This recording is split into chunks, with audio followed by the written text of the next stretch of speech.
The Fourth Republic education during the present period of 1986 to present.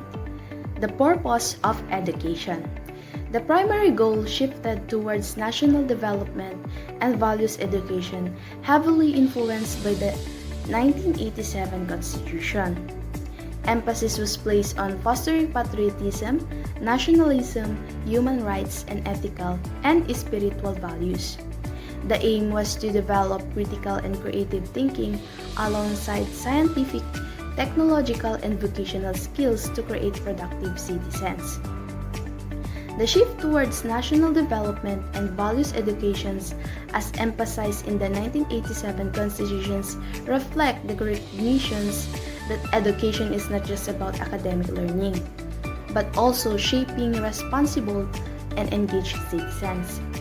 That explains that it seeks to instill a sense of patriotism and nationalism, ensuring that citizens understand their duty to the nation and contribute to its welfare. Also, the human rights and ethical values is essential for fostering a society that respects individual freedoms and promotes justice, equality, and peace. Teaching and learning methods in that era is first, there was a move towards more student-centered approaches and critical thinking was emphasized. This refers to a shift in teaching methods where the focus is on the needs and interests of the students rather than on the teachers. When we say student-centered learning, students take an active role in their learning process while the teachers serving as their facilitators. Next, bilingual education or the using of Filipino and English was implemented. Ano nga ba yung bilingual education? Ito ay yung context means teaching students in both Filipino and English language. And this approach aims to develop proficiency in both languages, preparing students for global communications while preserving their cultural identity.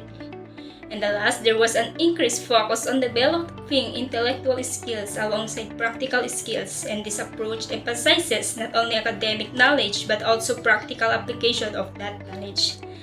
Intellectual skills involve critical thinking, creativity, and reasoning, while practical skills naman is focused on the hands-on abilities that are useful in real-world situations. Both are necessary to prepare students for their knowledge of life and work.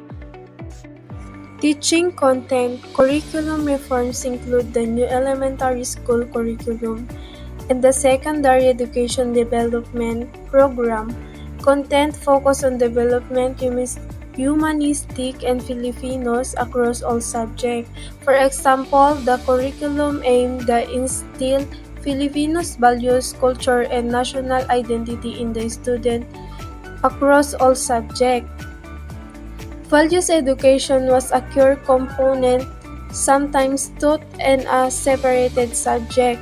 For example, a moral and ethical education was prioritized to shape responsibility and upright citizen.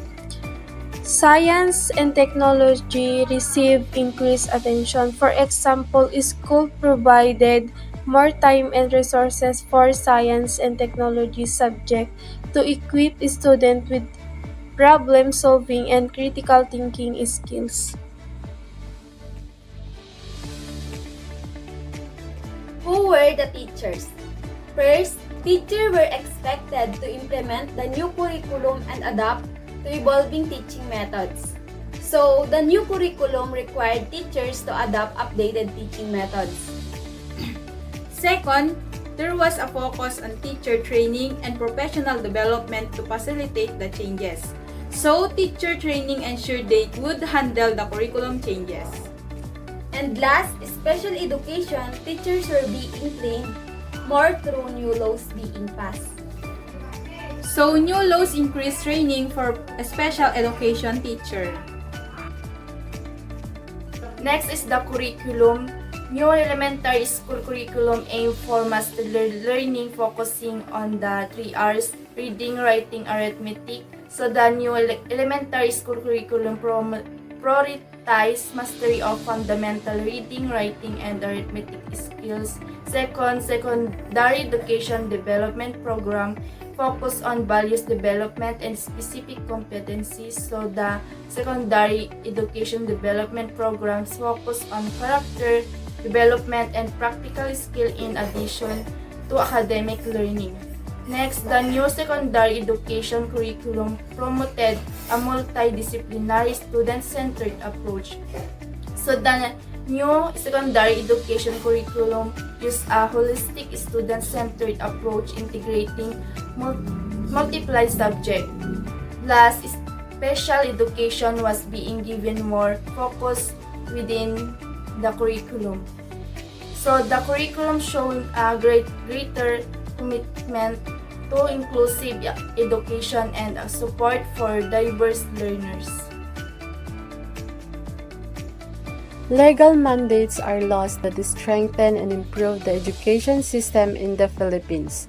Number 1 is the 1987 Constitution provided the framework for the philosophy of education. It states that education is a right of every citizen and that the government has the responsibility to ensure quality, affordable, and inclusive education. Number 2 is Republic Act 6655.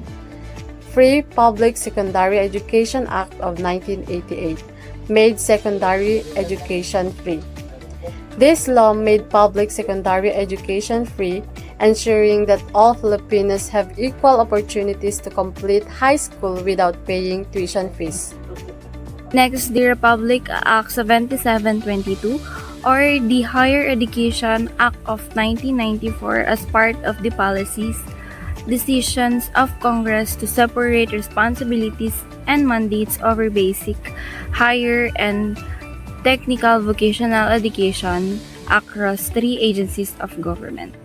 Last is the Republic Act 7796, the Technical Education and Skills Development Act of 1994, established the Technical Education and Skills Development Authority or TESDA from the merger of the National Manpower and Youth Councils of the Department of Labor and Employment or DOLE.